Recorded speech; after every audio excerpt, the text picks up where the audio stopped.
Great. Hi, everybody, and thank you for coming to this session of Teaching Green. My name is Barbara Weinreich, and I'm the Interim Director of Graduate Programs at the New York School of Interior Design. And this is a presentation on design excellence and sustainable design. And I'm so pleased to be able to introduce this presentation to you and also to moderate it. I'd like to also thank NYSID Architects for sponsoring this presentation. Months ago, I heard Wanda Dalla Costa interviewed in a podcast about women in sustainability. And from the first moments, I was totally engaged in what for me was an introduction to Indigenous design principles. How can we talk about sustainability, healing the earth and respecting its gifts without fully acknowledging the teachings of Indigenous peoples? Wanda Dalla Costa's work as both an educator and a practitioner is inspiring. And so it's with great pleasure that we welcome this presentation by Wanda and two of her former students who now work in her firm.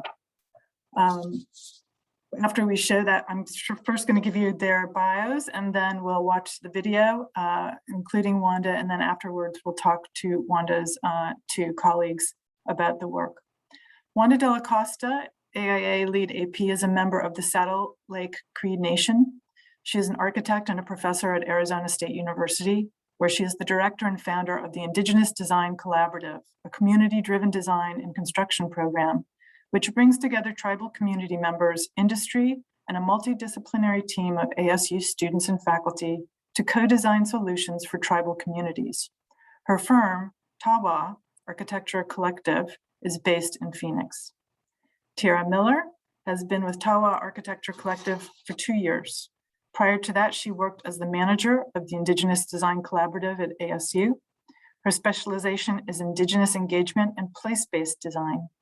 Tiara holds a Master's of Architecture from Arizona State University and a Bachelor of Arts in Architecture from the University of New Mexico.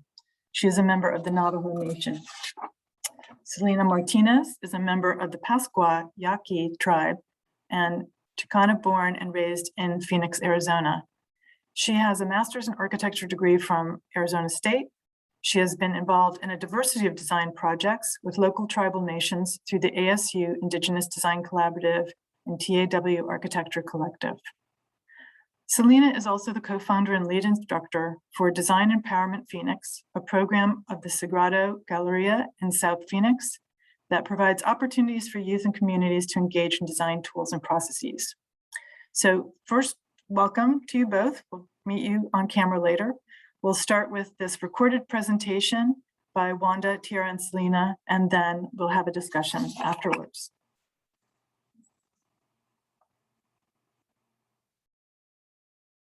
Thank you for inviting us today. We will speak to the intersection of Indigenous worldview, sustainability, and Indigenous design. We brought a series of projects to share with you that illustrate design strategies and practices that we are exploring in our work.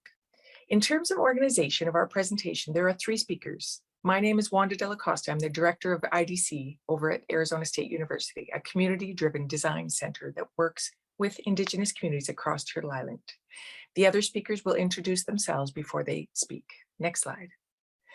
IDC's mission is to increase transparency and accuracy in the field and to create the next generation of field transformation ambassadors. The 2 ambassadors that we brought today, Selena and Tiara, are graduates of the MARC program.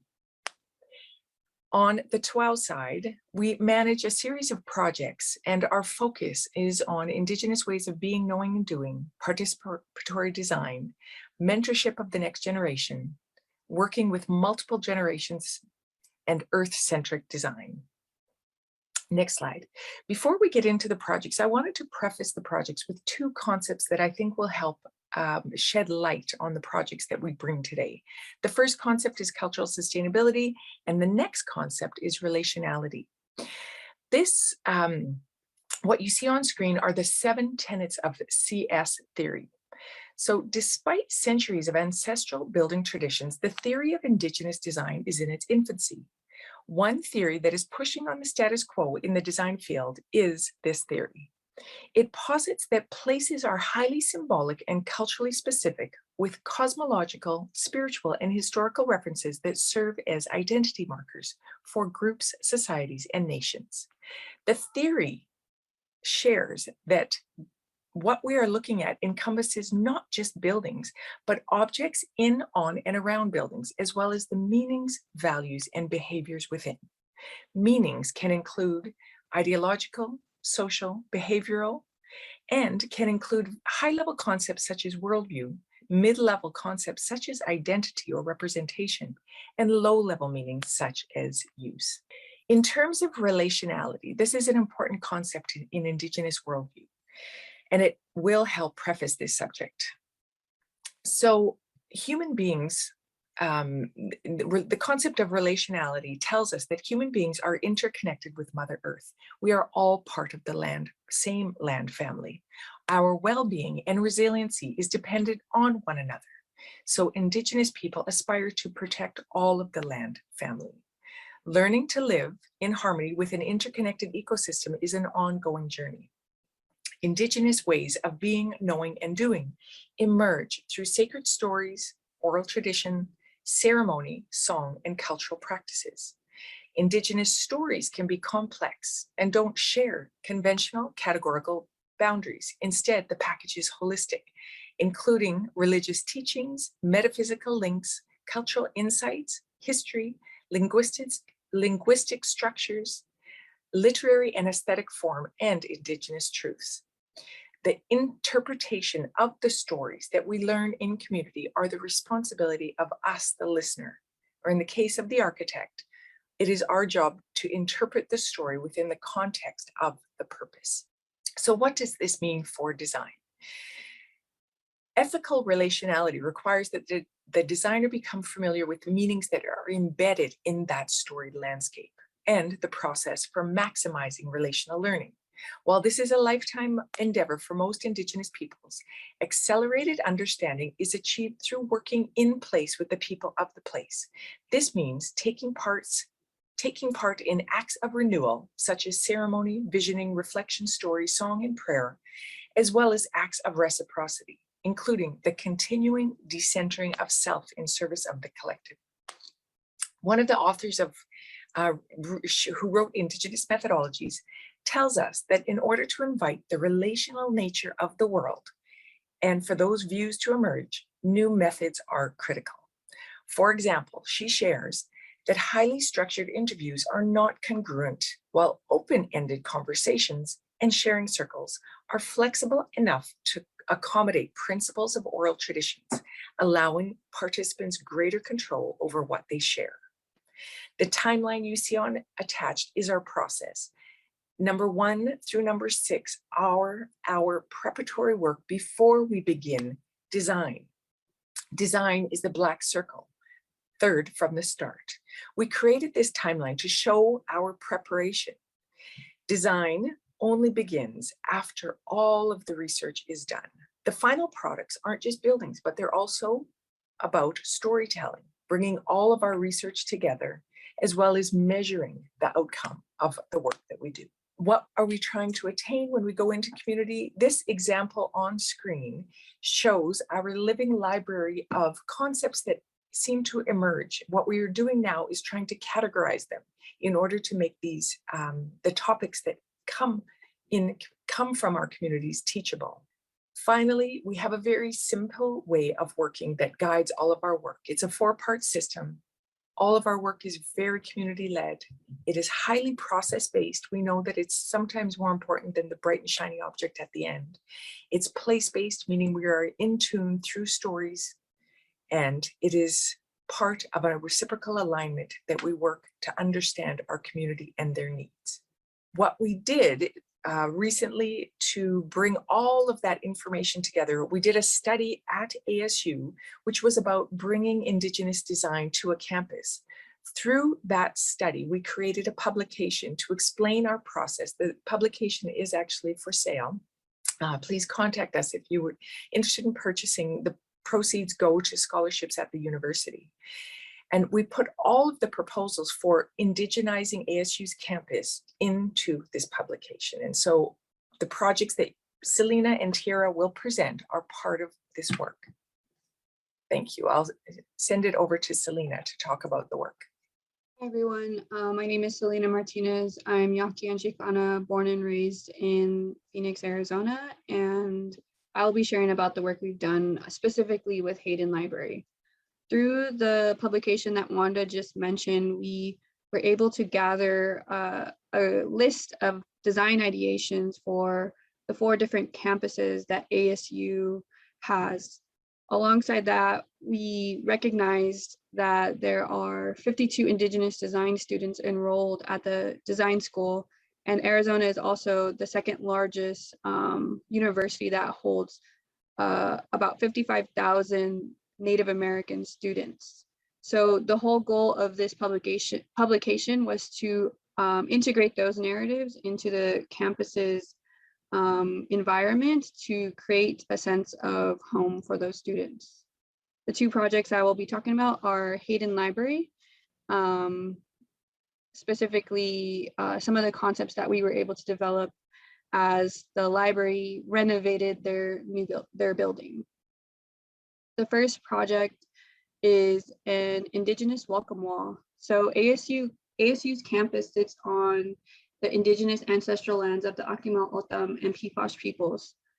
Also within the context of Tempe, there are 22 tribes, and we were able to work with 3 Indigenous artists that offered a rare interpretation of hand styles fixed within fiberglass resin, which we'll see coming up. This specific space is located in the student common space in Hayden Library. One of the artists that we worked with, this is some of his work. His name is Thomas Breeze Marcus, and he's an Otham artist, and he is from one of the reservations of this place. What you see here is some of his work done in the urban context of Phoenix. He also invited 2 prominent artists, Douglas Miles and Bael Reyes. After reaching out to the tribal entities for accurate translations of the welcome sayings, the artists were able to begin to create illustrative interpretation of those welcome sayings that you see here. The next step of this project was to create a mock-up to present to our Hayden Library clients for feedback and approval of this approach, which is very disruptive, I would say, of the current style of the library.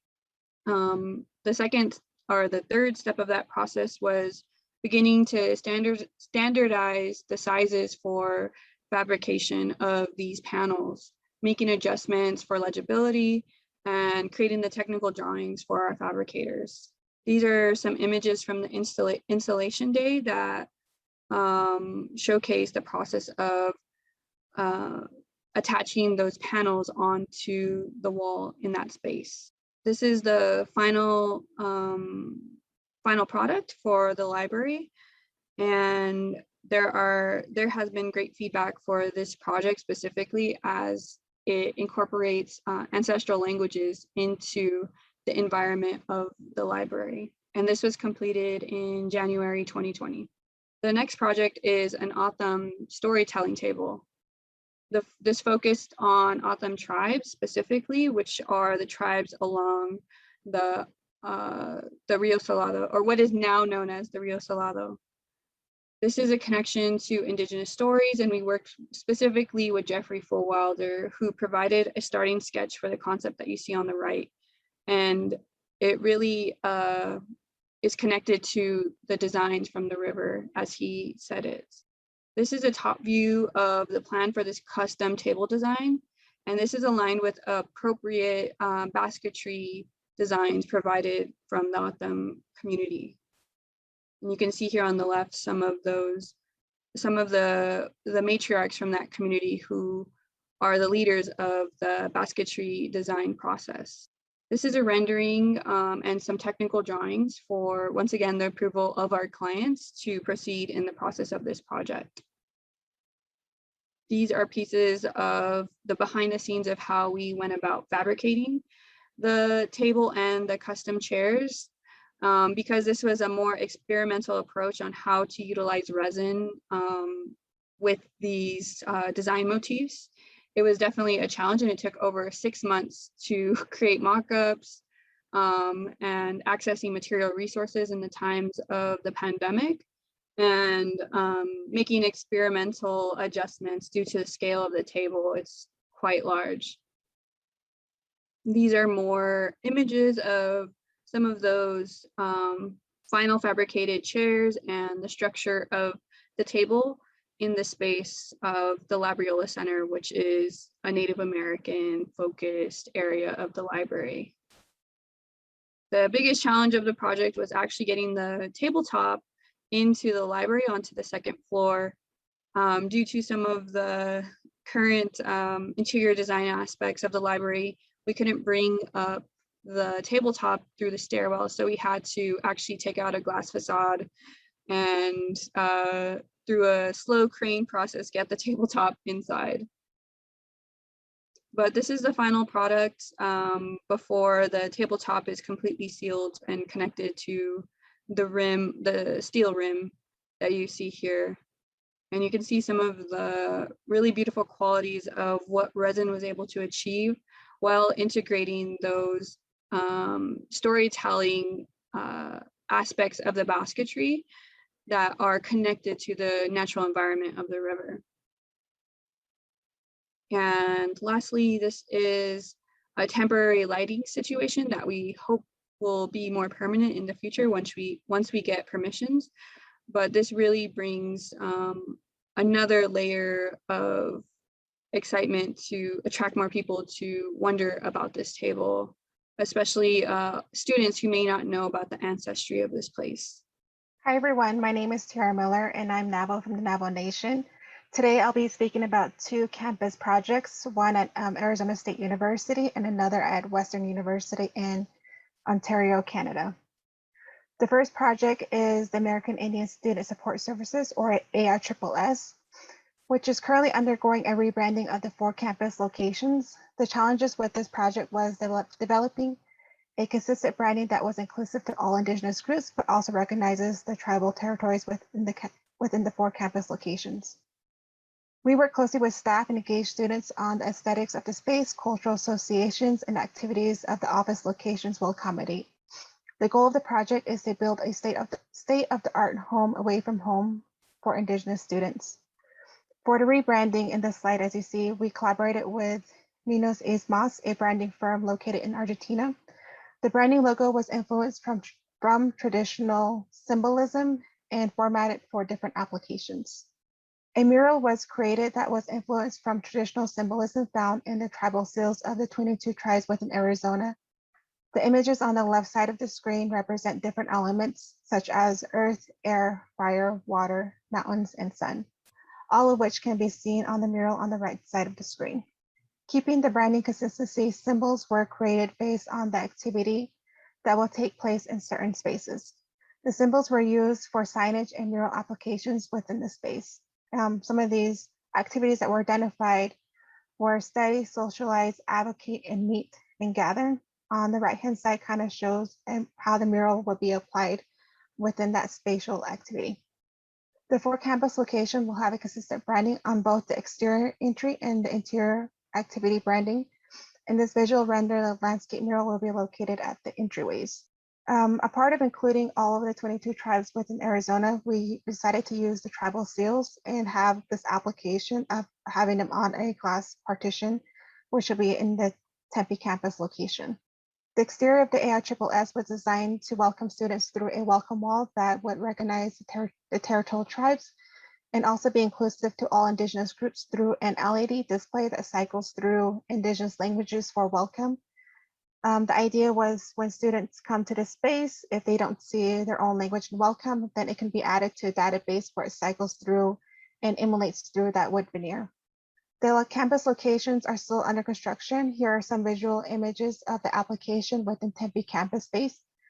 The entry application of the landscape mural was reduced and divided into 3 sections for easy transportation installation, but will remain at the entries of the office locations. The image on the right side shows the activity symbols for gather, along with the patterns for air, mountains, water, and earth. The next campus is actually Western University, which is located in London, Ontario. So this is another redesign project of an existing space on the campus for the Indigenous Student Center. This was specifically used aimed at a place to teach, learn, and gather for Indigenous epistemologies and pedagogies. The cultural associations shown were incorporated into the design of the center. These associations were gathered from engagements from the staff, students, and community. The location of the student center will be in a round rotunda that consists of 3 levels and an outdoor area. The lower level shown on the screen is a circular layout of how the space is divided and really incorporating more circular room shapes. In the main level, which is level 1, has an outdoor arbor with a medicinal garden that leads to the lower level. In the interior rotunda, the solstice and equinox are indicated through window openings, floor patterning, and small gathering spaces with a translucent divider. In the upper level, it's a small gathering place for studying and also indicates the directionality of the 4 directions through its differentiation and floor patterning. So this render shows a reception area with associations to the snowshoes and language in the welcome wall seen in the back of the reception desk. Also connections to the natural through natural materials and a green wall, and also incorporating contemporary Indigenous expressions through artist artwork. The main gathering space in the rotunda connects to the constellations and astronomy through floor patterning and window openings to the solstice and equinox. The 4 directions are indicated on the inner rim of the upper level with an artist's representation of the traditional sky dome. Cultural associations of the turtle through the dividers that mimic the turtle shell pattern. The lower level is a teaching, this is actually part of the lower level, is the teaching and smudge area. It connects back to the natural through natural materials, having a fireplace within that space, as well as really having a circular layout for the smudge and teaching area. We also incorporate artist artwork to be put within the space as well. The outdoor arbor space will be used for gathering, ceremonial, or a place for students to relax. The structure incorporates elements from the longhouse, as using the traditional layering of these paneling, traditional layerings of patterning of the bark, as well as the métis sash. As you can see, it's more of the shape of an infinity symbol, and the incorporation of the snowshoes. In the center of the arbor will be a fire pit with seating along the edge of the structure. The medicinal teaching garden will have the local traditional plants that will be used as a teaching tool for students, staff, and the community. Thank you, Tiara. Thank you, Selena, for sharing these wonderful projects. And now we will invite questions from the audience. Thank you.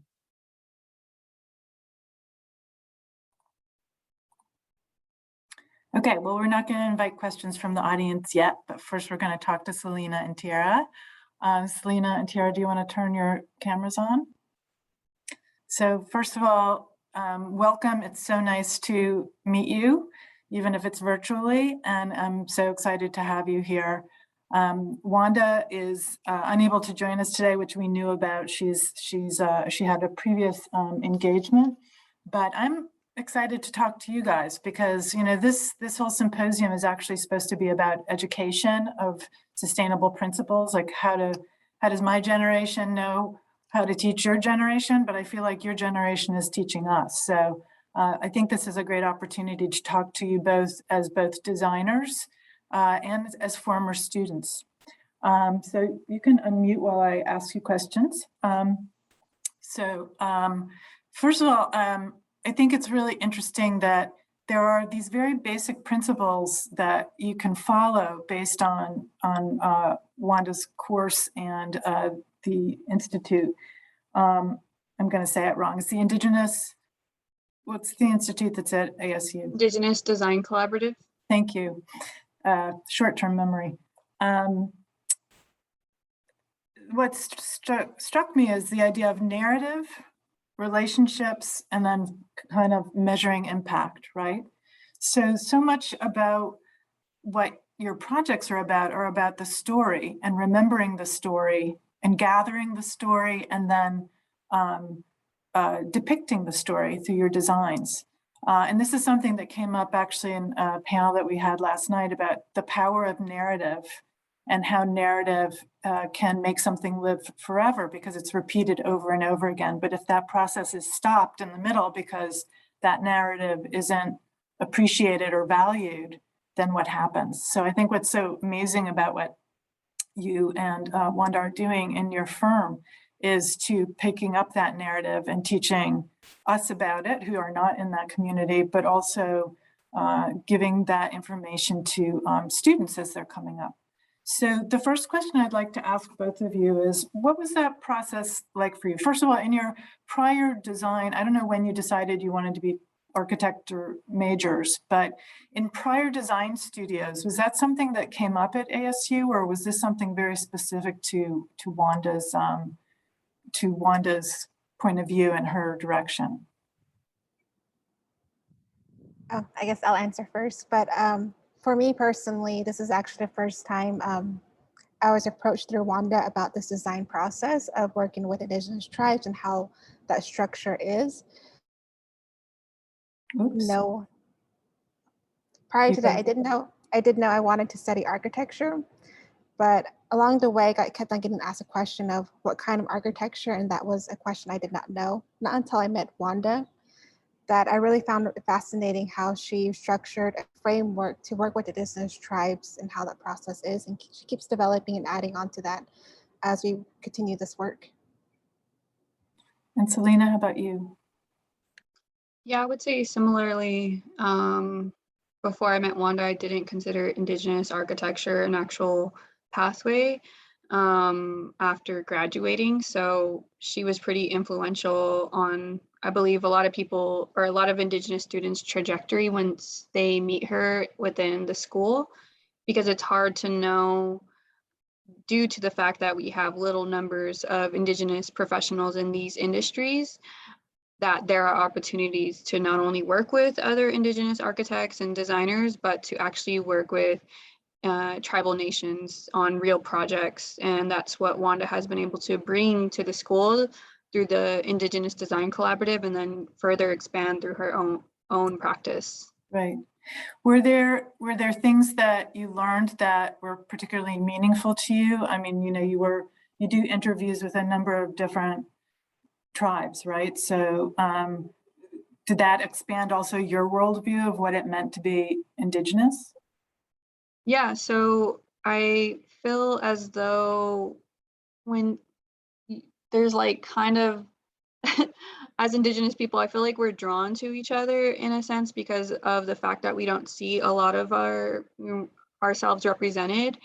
And through this work, we're able to understand that there are, you know, even beyond our own tribes, a plurality of Indigenous peoples working in this, not in this industry, but, you know, working on these movements of sovereignty, autonomy, and how we establish cultural preservation, as Wanda mentioned at the beginning of the video, and cultural sustainability.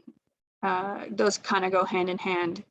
So I think our opportunity to now have a new lens on architecture from the Indigenous perspective is really what we didn't get in design school.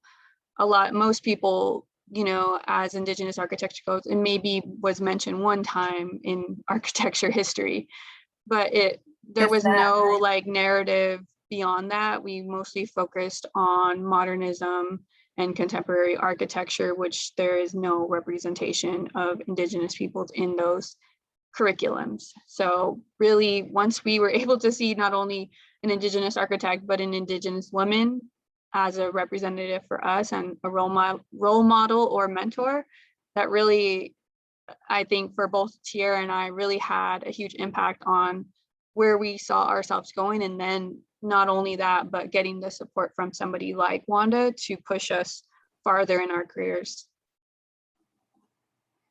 Tiara, do you want to add on to that? I agree with what Wanda said. Wanda has really established that mentor role with both of us and really opened our eyes to Indigenous design. Like I said, I know this kind of work not until I met Wanda. And it's really fascinating just working with different tribes with the IDC and with tribes within Arizona Mexico. We even worked with places in Hawaii, as with a private firm is based in Canada. It's just that having that, Selena mentioned, we're always drawn to one another. It's always have that common connection between us. And it's really interesting just learning about their cultural background, because in a way it's always relatable and how their values align with my tribes as well as Selena's tribes. Although we're all different indigenous groups, we all have like something in common among us. But And I would also add, sorry to interrupt, that the design process is very different, and the process of actually developing a project is completely dependent on the relationship built with that group, which I think is why a lot of our work starts off in a very focused situation where we really establish a genuine relationship, which is not really the way we're taught in design school. It's very like, we're the expert, we're coming in to fix your problems kind of approach, when in reality, the community is the expert of their own community, and they are the expert of their traditional ecological knowledge or their community knowledge, their storytelling. We are not the expert in that. So I think coming and kind of evening or balancing out that relationship dynamic as just people to build that authentic relationship is really the core of, I think, what Wanda has established in the Indigenous Placekeeping Framework, to make sure that that is the focus to build a successful project that the community actually has ownership over. Right. So a lot of it's about the process, though, which is what I found. So when I first heard that podcast months ago, what I was really drawn to was this very clear, rational, here are the 4 steps, here are the 7 tenets. I'm going to forget what the numbers are exactly, but those seem to me universal, and that everyone can apply. And in terms of sustainability, just something to, back up. Remember where you are, remember who lives here, talk to them first. That kind of humility that comes with, respect for who was there before. But also, I think you, in the work that you are all doing, are promoting also these traditional shapes and traditional symbols, but also I would hope traditional building methods too. I mean, things that, materials that were used that were, sustainably harvested, and then they decomposed, and all those things that were learned over generations and have been lost with industrialization. I think it's also a really interesting part of that. Let's talk a little bit about the projects that you worked on in particular. I'm really glad that you focused on kind of a furniture project and an interiors project, because we are talking about interiors in this symposium, although you're both trained as architects, but we both know that we all know that, everybody does a little bit of everything. So the table is a really beautiful project. We did have a question actually about the resin in the table, just in terms of it being a sustainable material to use, or if that was something that you considered when you were designing it. Was that because of how you wanted it to look, but did you also consider the material impact? Yeah, definitely the material choice was really focused on the maintenance for the actual library people. As you know, universities really need low maintenance type materials and easy to clean surfaces that can last forever, essentially, in their buildings. So that was a main one. We do have another director who brought this material to us. I believe he worked with it before. And I think the ability to utilize color in the new library as well, because they did a renovation, but it was totally like whitewashed, like literally white walls everywhere, very like minimal type of interior design kind of materials and palettes. So we really wanted to bring in the color of the blue and the copper, because both of those are connected not only to the river that is adjacent to the Tempe campus, and copper as a major material that is has an industry here in Arizona. So yeah, I do agree that those are not maybe the most sustainable choices, but those were above my decision making. So I still think that the project turned out really great. It was very experimental and it did cause a lot of headaches to get that up there, but Welcome to the profession, Elena. I think overall it was a success, and we also wanted to keep it as a thread since the first project we did was with those panels, and once again for maintenance and cleaning. Right, Um, right. yeah, but I as far as sustainability, not the most ideal material, I will admit. Well, I mean, we do make our choices in some cases, and you can't always hit every mark. But the other thing that was interesting about what you said, and then Tiara will go to the other project, was when you were talking about the basket designs, you said that they were authorized, or there was some kind of term you used. Can you explain what you meant by that?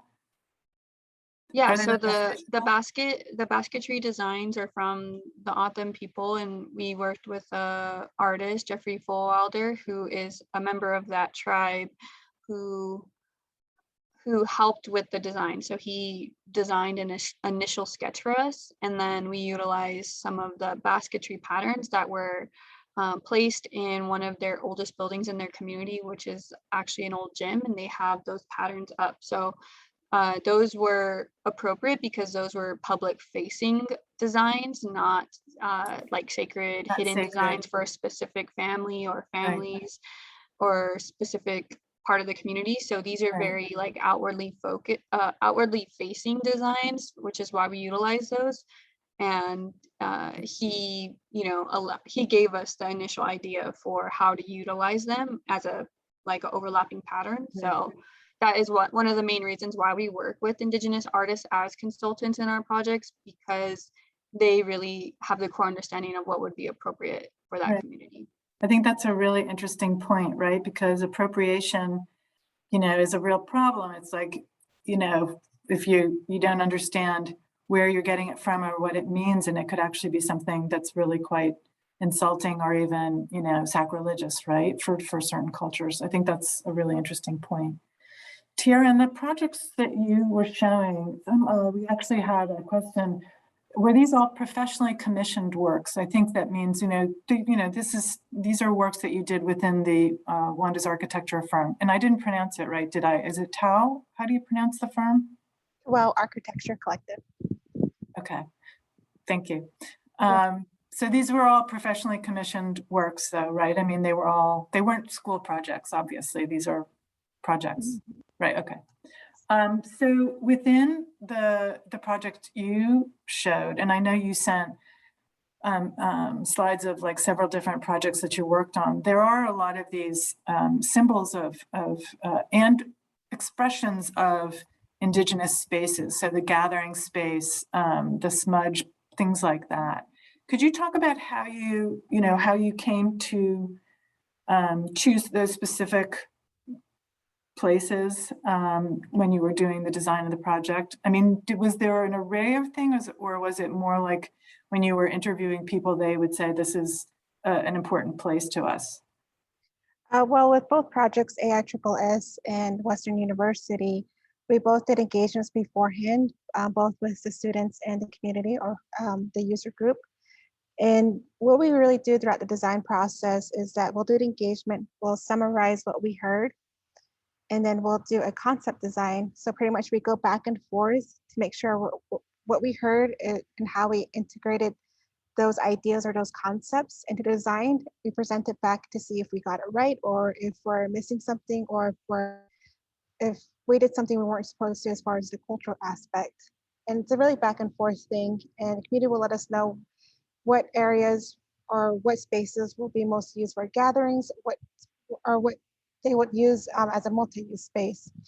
So it's really just a back and forth thing between us and the community. Okay. So another thing that was mentioned in the beginning of the slide presentation was about measuring impact. So how do you measure impact? Do you go back after the project has been completed and or installed, and do you check back with the community that you first interviewed to understand their reactions to it? How does that work? measuring impact? Tiara? I think with the measuring impact aspect, it's kind of really hard to gauge a measurement for a project, especially if it's really heavily culturally based. I think with that, it's more the feedback we get along the process project is complete. That's what I would say would be the measuring impact. Selena, would you want to add anything to that? Yeah, I would add community ownership. So although we don't actually, I think it's difficult for the projects, especially the ones that I was able to work on and that I presented on, because this is these furniture or these installation pieces are located in Hayden Library. Their user group is different from the cultural members who worked on the project. So the actual measurement of this one, I feel, is more of the use of the table, which it's heavily used, and which is really great. So this is actually going to, the table is located in the Labriola section of the library, which is the Native American collection, which, you know, they will be utilized publicly, and I believe they will actually be enclosing the space to be used for specific meetings and whatnot, for Native groups to meet on campus, and just in general groups to meet, for Native American students to study. But right now it's completely open, and I've been there like many times, and the library is like always packed and that table is always full. So for me, that's a sign of success, that that table is being utilized and people are drawn to it, and people are hopefully becoming more educated, or at least interested about what that table actually, the underlying meanings of that table means. And we do have descriptions and learning kind of aspects near the table for people to understand that this is of this place and this is specific to this Indigenous territory. So I think those are aspects of how we would measure it, I believe, for my projects. And then I think the staff in the library has been very vocal. A lot of people have created or have taken the initiative to actually like give us really direct feedback, like calling us, finding out who did the table, who worked on the table, you know, even press, you know, wanting to engage and showcase this table. So there is not an exact list of parameters, but those are some of the actual responses we've gotten, at least for the projects I work on. Okay. I have a question from another educator, just to circle back to your pre-design methods, okay? Which is, do you see clear distinctions between design methods of participatory research versus Indigenous methods or tools of research? So a lot of design teachers might say, well, you know, we sort of do similar research at the beginning of a project. Do you see there's a difference actually between the kinds of research that you are doing in your work as opposed to what maybe you saw in other courses? It circles back a little bit to what we talked about in the beginning. What distinguishes the Indigenous principles from regular ones? Yeah, I would say kind of once again, the relationship and the longevity of that relationship is not just a checkbox for community engagement. It's actually a commitment to that relationship beyond, you know, the extent of the project, to, you know, circle back, make sure they're happy with it, you know, continuously keep that relationship ongoing. I would say that is one of the main differences. It's not just a one-off type of relationship, and just to make sure that we got that done, and actually showing how we integrate what they shared with us into the actual design. So, because if there is no clarity between that, the community does not feel ownership or autonomy over that, the deliverable of what we create. So those are the main ones, and I believe the reciprocity. So what is the community getting out of this? How are we actually, you know, are we paying artists, you know, to consult with us? Are we paying specific cultural leaders or whoever is involved, stakeholders, you know, giving them some sort of compensation to share and participate with us? So there's a variety of different ways that we make sure that we have that balance of reciprocity, so that we're not just extracting. And that's one of the main difficulties sometimes to make that comfortability with community is kind of a trauma that has existed between institutions and Indigenous peoples historically. So that is another major reason why, you know, having Indigenous students, having Indigenous professors work on these projects with Indigenous peoples. Of course, anybody can support and help in this process. And we open that we have multidisciplinary classes where students are interacting with Indigenous clients, which is great. But the leadership and the self-definition period, I'm not sure if Wanda mentioned that, but usually there's a internal self-definition period for the Indigenous community to kind of establish their priorities and establish their focus, you know, on their end to lead that project, so that we're not like completely initiating a project and just, you know, kind of setting it up. We want them to have the leadership and decision-making roles as well. Yeah, well, I think that's very well put. Tiara, did you want to add anything to that? I think Selena kind of wrapped it up really good up to that question. But like she said, it's not just community engagement, but I'll touch on the community engagement part is that we do a lot of different activities with community engagements. A lot of times we'll do deep dives or one-on-one talks with elders, knowledge brokers, and we'll have them along throughout the duration of the project. It's not just in the beginning. We'll check in throughout the whole design process and get their feedback. Most of the time our engagements, it's like an 80-20. We'll listen majority of the time. We don't really verbally talk as much. We'll just take notes and really listen to their input. And then when we present that back, we'll tell them what we heard, list out everything, have that transparency with them, making sure, letting them know we are hearing what they are saying, and this is how we're integrating those ideas into that design or product. Great, really interesting. So we're coming up on the end of our time. We have about 3 minutes left. I wanted to ask you if you are excited, or you're hopeful about, you know, your design careers, about what you can bring, and if you could have done something differently in your design career at school, what it might have been. But I want to end on a up note. I want to hear what you guys have to say. I think I'm really happy with my design path right now. I'm really glad that I met Wanda within my master's degree studies, her being my mentor throughout my thesis, as well as continuing to work along with her. I don't see myself working anywhere else, honestly, and I still continue to learn from her throughout my professional career. And how about you, Selena?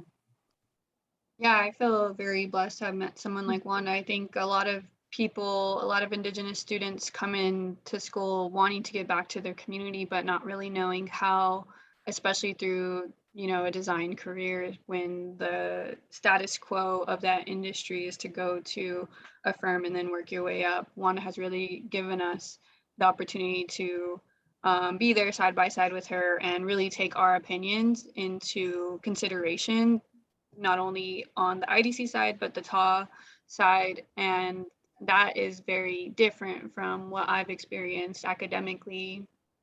And although I have I would say a very unusual trajectory, you know, coming out of school with not only mentors like Wanda, but other mentors I have in my life, I think that it's so valuable to have a women representative for us to really show us that we can do it and show us that we are valuable assets in this industry. It's interesting, you know, because I remember, again, going back to that podcast where I first heard Wanda talking. I hope her ears are burning, actually, and she knows how much you were talking about her. But she also mentioned that her traditional architectural education was just so lacking, and that it was not addressing anything that was important to her. And that as a result of that, she sort of made it her mission to practice the way she wanted to practice and to study the way she wanted to study, which is really going up against a big wall, right?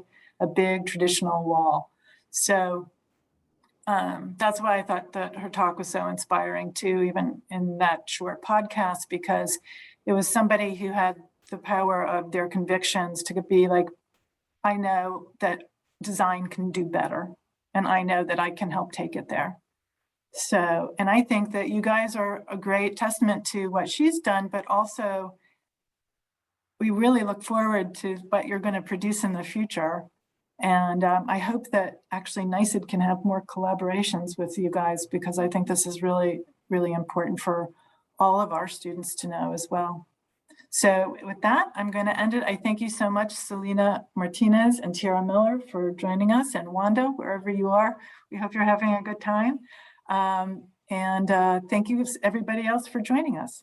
Okay, thanks very much. Thank you. Thank you. Bye. Bye-bye. Bye.